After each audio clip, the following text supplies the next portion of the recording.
Welcome to the digital platform of Haryana institute of civil service. प्यारे बच्चों, Haryana institute of civil services एक ऐसी संस्था है जो पूरी तरह डेडिकेटेड है केवल और केवल हरियाणा सिविल सर्विसेज को लेके। हमारी पूरी टीम जिसने हरियाणा सिविल सर्विसेज के ऊपर काफ़ी समय से काम किया है। हम लोग केवल हरियाणा सिविल सर्विसेज के ऊपर ही फोकस करते हैं कि किस प्रकार का ये एग्ज़ाम है, कैसे इसके अंदर क्या स्ट्रेटजी ली जाए, यूपीएससी से क्या डिफरेंट है, सिलेबस में कहाँ डिफरेंट है और बच्चे को यहाँ किन चीज़ों पे फोकस करना चाहिए और कहाँ चीज़ों को हमें छोड़ देना चाहिए, किन चीज़ों को नहीं पढ़ना चाहिए। उन सारी चीज़ों के ऊपर पूरी एक्सपीरियंस टीम के साथ हम लोग आज Haryana institute of civil services के प्लेटफॉर्म के तहत हर चीज़ के ऊपर डिस्कशन करेंगे। एग्ज़ाम को लेके, एग्ज़ाम पैटर्न को लेके, नोटिफिकेशन 2020-21 को लेके क्या चेंजेस आने वाले हैं, क्या पहले का मॉडल था, क्या आज का मॉडल है और हम बच्चों के साथ कैसे जुड़ेंगे, हम लोग क्या क्या चीज़ें प्रोवाइड करेंगे, स्टूडेंट्स को हम कहाँ कहाँ कैसे कैसे मदद करेंगे, उन सारे ही मैटर्स के ऊपर आज का ये जो वीडियो है इसके ऊपर पॉइंट टू पॉइंट हम लोग डिस्कशन करते चलेंगे। सबसे पहले जो बात करेंगे कि ये काफ़ी खुशी की बात है कि नया नोटिफिकेशन जल्दी ही आने वाला है। It will come very soon, कि जल्द से अभी आने वाला है। तो ये काफ़ी हर्ष का और उल्लास का ये विषय है।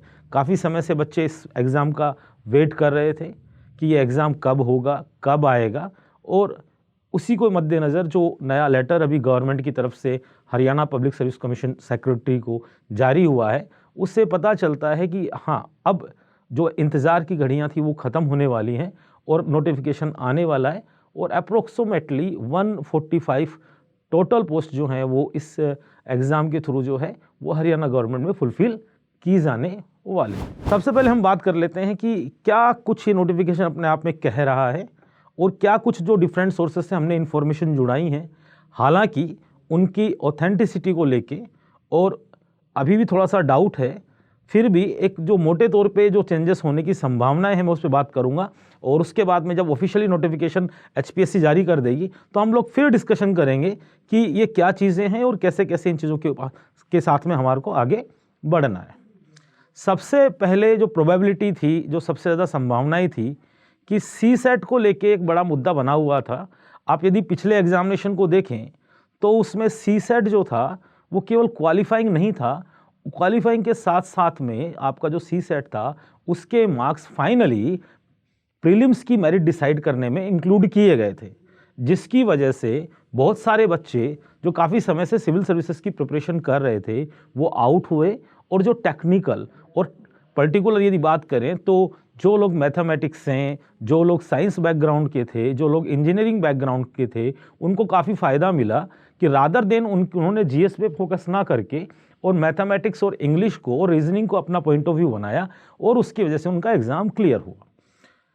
विवाद का विषय था सेम टू सेम यूपीएससी के जैसे यूपीएससी ने भी जब सी सेट को नया लागू किया था तो शुरुआत में उसको भी यूपीएससी ने भी उसको मार्क्स को इंक्लूड करने किया था। उसके बाद में फिर जो स्टूडेंट्स के काफ़ी एजिटेशंस हुए और उसको लेकर जो है फिर यूपीएससी ने अपना पैटर्न बदला और उसके तहत सी सेट को केवल एक क्वालिफाइंग मार्क्स वाला एग्ज़ाम कर दिया कि just you need to qualify, just to take 33% of that and you will qualify the examination and the merit will be decided on the basis of only the paper of GS.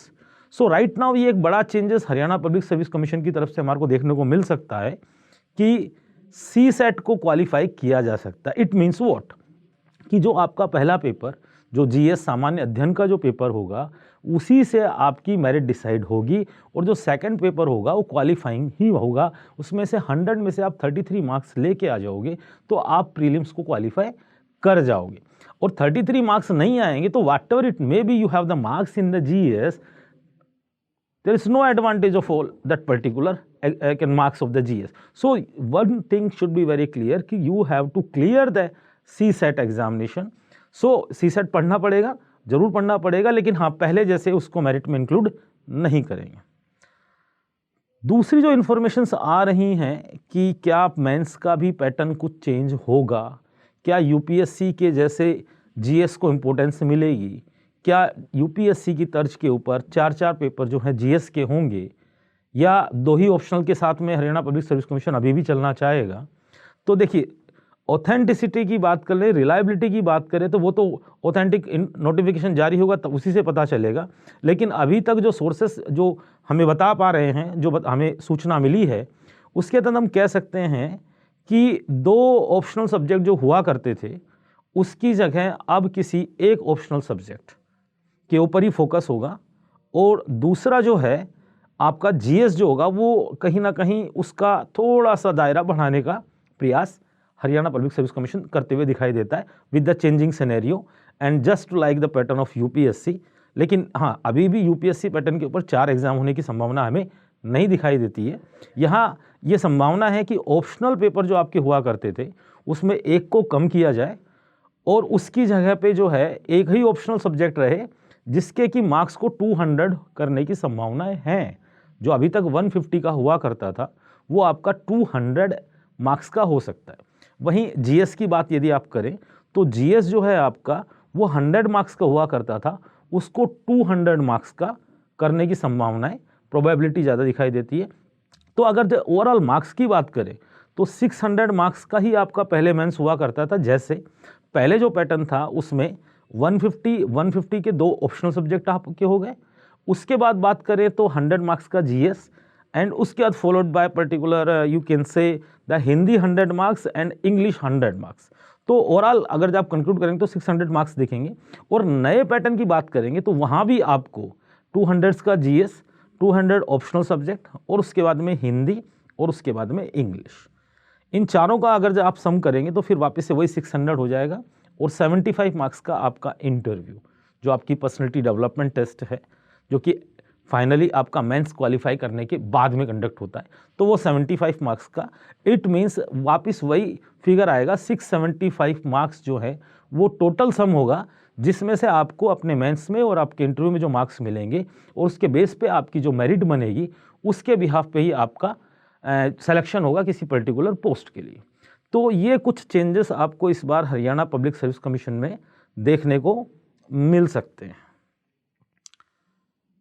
इसके अलावा important चीज़ है कि ये exam कब conduct होगा, क्या probability है। मुझे लगता है कि 2 से 3 महीने अप्रोक्सीमेटली आप मान के चलिए कि मार्च से अप्रैल के बीच में आपका प्रीलिम्स कहीं ना कहीं जा सकता है।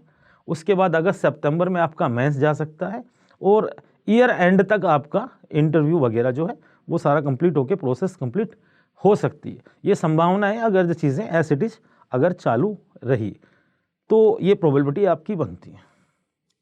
अब बात करते हैं कि Haryana institute of civil services क्या चीज़ें लेके आ रहा है, कैसे बच्चों की मदद करेगा, किन किन चीज़ों पे फोकस करेगा, क्या स्ट्रेंथ है उसकी और वो किस प्रकार अपनी चीज़ों को डिलीवर करेगा कि कैसे बच्चों का एग्ज़ाम क्लियर हो और कैसे बच्चों को सेटिस्फैक्शन मिले कि हाँ, हम एक प्रॉपर डायरेक्शन में हम जा रहे हैं। देखिए बच्चों, ये exam it's not a mayor of knowledge, it's a matter of completely strategy. It means a smart work is needed to clear the state public service commission exam.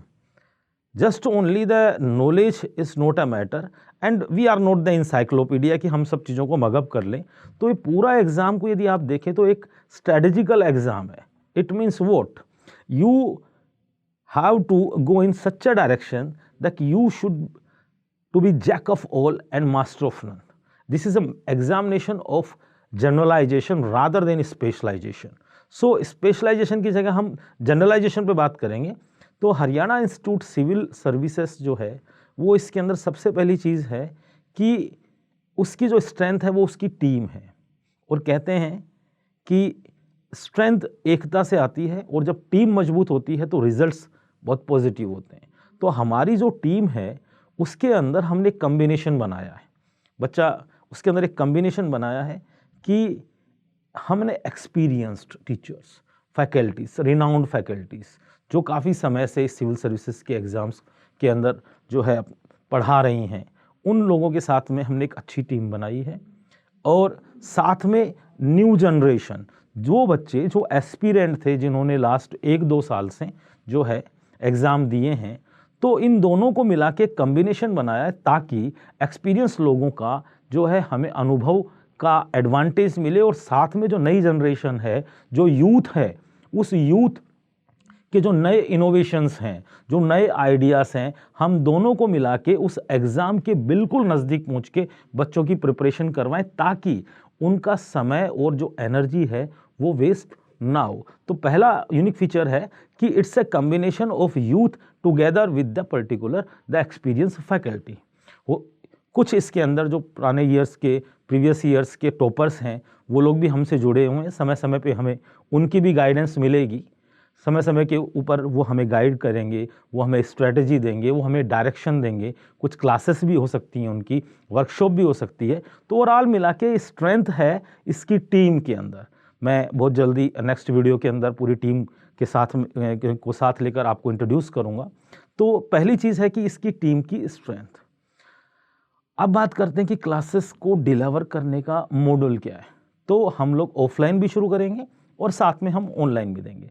ऐसे बहुत सारे बच्चे हैं जो विभिन्न कारणों की वजह से आज दिल्ली नहीं आ सकते। कुछ ऑलरेडी इन जॉब में हैं, गवर्नमेंट जॉब्स के अंदर हैं, कुछ प्राइवेट सेक्टर्स में जॉब में हैं, कुछ फीमेल्स हैं जो घर से निकल नहीं सकती क्योंकि उनकी कुछ फैमिली रेस्पॉन्सिबिलिटीज़ भी हैं। तो उन सब चीज़ों को देखते हुए हमने ऑनलाइन मॉडल भी जो है इसके तहत रखा है। ऊपर से अगर देखा जाए तो थोड़ा सा इम्पैक्ट कोरोना को लेकर भी है कि दिल्ली को ये माना जा रहा है कि हालांकि अब सिचुएशंस पहले से काफ़ी बढ़िया हैं और कुछ ऐसा नहीं है दिल्ली के अंदर कि चीज़ें नॉर्मलाइजेशन की तरफ हैं। काफ़ी हद तक जो है कोविड को और कोरोना को जो है कंट्रोल कर लिया गया है। तो सिचुएशंस ओवरऑल मिला के ठीक हैं। तो जो बच्चे बिल्कुल डेडिकेशन के साथ में दिल्ली आ सकते हैं, दे आर मोस्ट वेलकम कि आप यदि दिल्ली आ सकते हैं तो हम लोग जल्द ही बैच शुरू करने वाले हैं। तो आप दिल्ली आएँ और ऑफलाइन क्लासेस लीजिए। जो लोग दिल्ली नहीं आ सकते, हम लोग मुखर्जी नगर से अपनी क्लासेस का आरंभ करेंगे। It will begin from the 4th January approximately and the final date will be decided सून।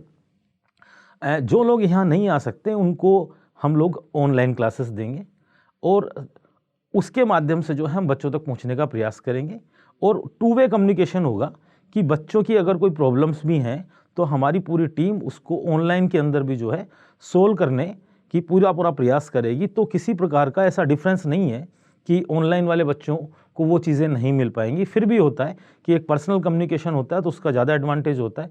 तो we prefer that those who want to come to Delhi that will be appreciate, they are warm welcome. और जो नहीं आ सकते वो अपने घर पे बैठकर कहीं पर भी रह के जो हमारा पूरा कंप्लीट कोर्स जो है वो ऑनलाइन क्लासेस में ले सकते हैं। देन हम बात करेंगे कि सेकंड मोस्ट चीज़ की, देखो बेटा ऐसा है कि सबसे इम्पोर्टेंट चीज़ है कि क्या पढ़ना है, इससे ज़्यादा इम्पोर्टेंट है कि क्या नहीं पढ़ना है। मैं आपको अभी 10 किताबें हिस्ट्री पे बता दूं, 5 किताबें पॉलिटिकल साइंस पे बता दूं, 10 किताबें इकोनॉमिक्स पे बता दूं, कोई ज्योग्राफी पे बता दूं, सोशल इश्यूज़ पे बता दूं, करंट अफेयर्स पे बता दूं, हरियाणा स्पेशल पे बता दूं, तो वो सारी चीज़ें मैं आपको बता तो दूंगा, लेकिन आप उनको पढ़ ही नहीं पाएंगे। मेरा ये मानना है, मेरा जो अनुभव रहा है पिछले 10-15 साल का इस फील्ड के अंदर, कि जिस बच्चे के घर पे लाइब्रेरी बन गई वो बच्चा कभी एग्ज़ाम पास नहीं कर पाया। इट मीन्स क्या है कि हमारा फोकस्ड पॉइंट होना चाहिए कि हमें क्या नहीं पढ़ना है। इस चीज़ में हम आपको बिल्कुल क्लैरिटी से बता पाएंगे कि हमें क्या नहीं पढ़ना है और कैसे आपका प्रीलिम्स निकले और कैसे फिर आपका फाइनली मेंस कंक्लूड हो और बच्चे कहाँ कहाँ गलतियाँ करते। तो कंप्लीटली स्ट्रेटजी पे बात होगी, एक एक रणनीति के ऊपर बात होगी और हम आपको टोटल आपको स्टडी मटेरियल प्रोवाइड करेंगे, नोट्स प्रोवाइड करेंगे, करंट अफेयर्स जो हैं वो प्रोवाइड करेंगे। हर चीज़ के ऊपर हमारी बुकलेट होगी, एक कंप्लीट बुक होगी जो कि प्रीलिम्स ओरिएंटेड होगी और उसके बाद में कंप्लीटली मेंस का आपका सिलेबस होगा। इसके साथ में हम टेस्ट सीरीज पे वर्कआउट करेंगे।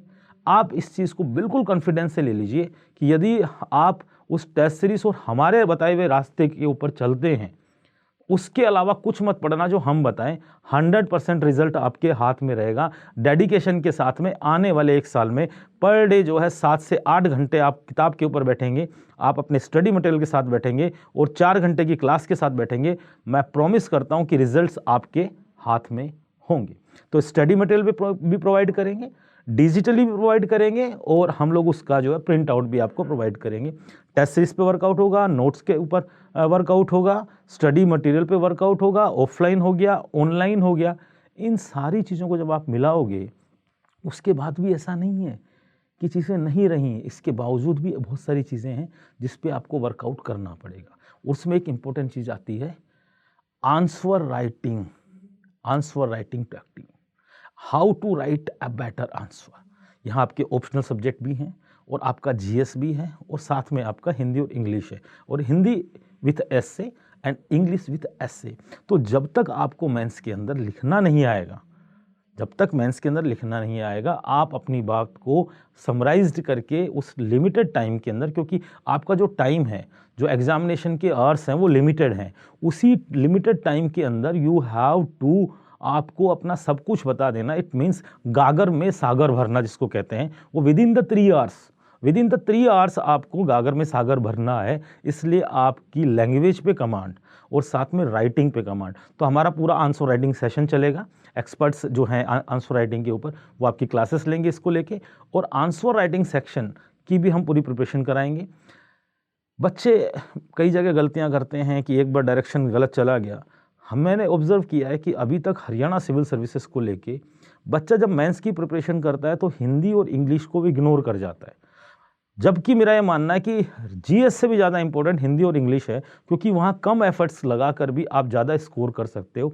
एवरेज है जो आपका जीएस है उसके अंदर आप एक एवरेज स्कोर ला सकते हैं, बहुत मेहनत करेंगे थोड़े बहुत आपके मार्क्स और बढ़ सकते हैं। लेकिन अगर जो हिंदी और इंग्लिश पे उतना वर्कआउट किया जाए तो कहीं ना कहीं आपके मार्क्स यूँ बढ़ते हुए दिखाई देंगे, और वो मेरिट में जब दिखेंगे तो आपका श्योर सिलेक्शन होगा। तो इट मीन्स कि हम पूरी टीम के साथ में आपके एक एक सब्जेक्ट के ऊपर, एक एक चीज़ों के ऊपर रिगार्ड्स हर सब्जेक्ट के ऊपर बात करेंगे, हर टॉपिक पे बात करेंगे। इंग्लिश हिंदी को हम लाइटली नहीं लेंगे। अभी जो हम कोर्स शुरू करेंगे वो प्रीलिम्स कम मेंस। बच्चे बड़े कंफ्यूज में रहते हैं कि सर पहले प्रीलिम्स की तैयारी कर लेते हैं, फिर उसके बाद में एग्ज़ाम क्लियर हो जाएगा तो मेंस की कर लेंगे। मैं मानता हूँ कि जिस भी बच्चे के दिमाग में ये है वो कहीं ना कहीं अभी तक कन्फ्यूज़न में है। अगर जब आप मेंस की प्रिपरेशन नहीं कर सकते तो प्रीलिम्स की करने का कोई फ़ायदा नहीं है बेटा। उसके पीछे रीज़न है कि आप प्रीलिम्स पास कर भी लोगे तो उसके बाद में आपके पास में बहुत ज़्यादा टाइम नहीं है। फिर आप मेंस के इतने सब्जेक्ट्स को लेके, अपने ऑप्शनल सब्जेक्ट्स को लेके कंप्लीट तैयारी कर ही नहीं पाओगे, और जब मेंस ही नहीं निकलेगा तो फिर से आपका रिजल्ट कहाँ पहुँचा? 0। मेरा ये मानना है कि आधे अधूरे प्रयास, सुनेगा, आधे अधूरे प्रयास आधा रिजल्ट नहीं देते हैं, वो शून्य रिजल्ट देते हैं। The half hearted work efforts will leads only to 0। So it is very clear कि आपको प्रीलिम्स कम मेंस, यानी प्रीलिम्स के साथ साथ ही आपकी मेंस की प्रिपरेशन करनी चाहिए। और जब तक आप ये नहीं करेंगे आप फाइनली रिजल्ट में, मेरिट लिस्ट में कहीं नहीं दिखेंगे, और केवल प्रीलिम्स पास करने से बेटा किसी प्रकार का कोई फ़ायदा नहीं है। आप कह सकते हो घर वालों को दिखाने के लिए, थोड़े दिन के लोग खुश हो जाएंगे कि अरे चलो बच्चों ने पीटी तो पास करी, अरे बच्चा बहुत अच्छा है अगली बार करेगा। कब तक अगली बार फिर ये पोजीशन होगी। तो rather than go for only prelims, it is better कि प्रीलिम्स कम मेंस को एक साथ कंक्लूड किया जाए। तो आप अपना ऑप्शनल सब्जेक्ट भी निर्धारित करें, और साथ में आप क्लासेस जो लें, हम लोग आपको अभी से फाउंडेशन कोर्स देंगे पूरा कंप्लीटली प्रीलिम्स कम मेंस। ऐसा नहीं है, उसके बावजूद भी जो बच्चे केवल प्रीलिम्स में इंटरेस्टेड होंगे उनको केवल प्रीलिम्स की भी देंगे। लेकिन अगर जब आपको फाइनल रिजल्ट चाहिए तो प्रीलिम्स कम मेंस जो है उसकी आपको पूरी क्लासेस लेनी चाहिए। हम वेरियस सब्जेक्ट्स के ऊपर काम कर रहे हैं, history, polity, geography, economics, Hindi literature, English literature, sociology, public administration, zoology, botany, chemistry, 10-11 subjects के साथ में हम लोग काम कर रहे हैं। एक्सपीरियंस फैकल्टी हैं जिनका अपने सब्जेक्ट के ऊपर बहुत अच्छी कमांड है और काफ़ी समय से उसके ऊपर पढ़ा रहे हैं। उन्होंने खुद भी एग्ज़ाम दिए हैं and they know that what type of question they will ask and how to become a selective syllabus, कि सिलेबस का कितना पार्ट हम पढ़ लें कि हमारे मार्क्स अच्छे आ जाएं। देखो बेटा, एनसाइक्लोपीडिया बनने का प्रयास न करें। एनसाइक्लोपीडिया यदि आप बनेंगे ना तो नॉलेज तो हो सकता है कि आ जाए, लेकिन वो एग्ज़ाम क्लियर नहीं होगा, क्योंकि विद इन एन फ्रेमवर्क ही आपको काम करना पड़ेगा। आपका एक दायरा है, उसी दायरे के अंदर रह के ही आप तैयारी करोगे तो ही रिजल्ट्स आपके आएंगे। सपोज टू बी कि अभी एक फार्मर जो है प्रोटेस्ट चल रहा है, तो फार्मर प्रोटेस्ट को देखने के कई एंगल होंगे। उसको एक पॉलिटिकल अगर जो एंगल से देखोगे तो उसके अंदर आपको लगेगा कि कांग्रेस पता नहीं क्या कर रही है, बीजेपी का क्या स्टैंड है, पहले क्या स्टैंड हुआ करता था, जब बीजेपी अपोजिशन में थी तो क्या स्टैंड था, कांग्रेस सत्ता में थी तो उसका क्या स्टैंड था, फार्मर्स का क्या है। तो एक पॉलिटिकल आइडियोलॉजी अलग होती है, हमें उन चीज़ों में नहीं पढ़ना है। हमारे को यदि वो देखना भी है तो हमें केवल और केवल एकेडमिक्स के तौर पे देखना है, क्योंकि हमारे काम की वही चीज़ें। तो हम बात करेंगे किसी एक्ट के ऊपर, एक्ट में क्या प्रावधान है, एक्ट कॉन्स्टिट्यूशन के साथ में है नहीं है, तो हमें उन चीज़ों पे ही क्या नाम है फोकस करना है जो एकेडमिक है। तो इस प्रकार जो है विदिन अगर जो आप फ्रेमवर्क में काम करेंगे तो आपके रिजल्ट जरूर होंगे। मैं बालकृष्ण यदुवंशी आप सबको इस बात का पूरा आश्वासन दिलाता हूँ कि आपको जो भी स्टडी मटेरियल मिलेगा और जो भी कंटेंट मिलेगा वो एक एक्सपर्ट के थ्रू काफ़ी रिसर्च के साथ में उन चीज़ों को तैयार किया गया है, और वो चीज़ें कहीं ना कहीं आपके एग्ज़ाम की बिल्कुल सटीक है। हम आपका टाइम और आपकी जो एनर्जी है उसको बचाते हुए एग्ज़ाम के बिल्कुल नज़दीक पहुंच के आपकी तैयारी करवाएंगे, और निश्चित तौर पर आपके अगर जो आप हम लोगों के साथ में रहेंगे तो निश्चित तौर पर हम आपका एग्ज़ाम 100% क्लियर करवाएंगे। दूसरी चीज़ है कि आप अपना डेडिकेशन रखेंगे, क्योंकि जब तक आपका डेडिकेशन और डिसिप्लिन नहीं होगा रिजल्ट्स नहीं आएंगे। फिलहाल हम जल्दी ही ये बैच शुरू करने वाले हैं, समय समय के ऊपर आपको अपडेट्स बताते रहेंगे, यूट्यूब के माध्यम से, हमारे प्लेटफॉर्म के माध्यम से, हमारे डिजिटल प्लेटफॉर्म के माध्यम से, हमारे ऐप के माध्यम से, हमारी वेबसाइट के माध्यम से हम आपको बताते रहेंगे। और जो बच्चे मुखर्जी नगर आएंगे वो डेली अपनी क्लासेस लें, टाइमली क्लासेस पे आएँ, टाइमली क्लासेस पे जाएँ, और कंक्लूड करके सारी चीज़ों को टाइम से यदि वो पढ़ेंगे तो रिजल्ट्स पॉजिटिव होंगे। कहने का अर्थ ये है कि हम अभी जल्द ही जो है अपडेट इस पे करते रहेंगे आपको यूट्यूब के माध्यम से। फिलहाल हमारे वीडियोस आप देखते रहें, जुड़े रहें, लगातार जुड़े रहें HICS से। इस चैनल को सब्सक्राइब करें और उसके बाद में लाइक और व्यूज़ को बढ़ाएं, तो आपको धीरे धीरे करके हम सारी चीज़ों के ऊपर डायरेक्शंस देंगे, and it will hope for the best one. I will make you again a promise that result will come in your hand with the positivity. So जुड़े रहिए, लगातार लगे रहे Haryana institute of civil services के साथ। Thank you.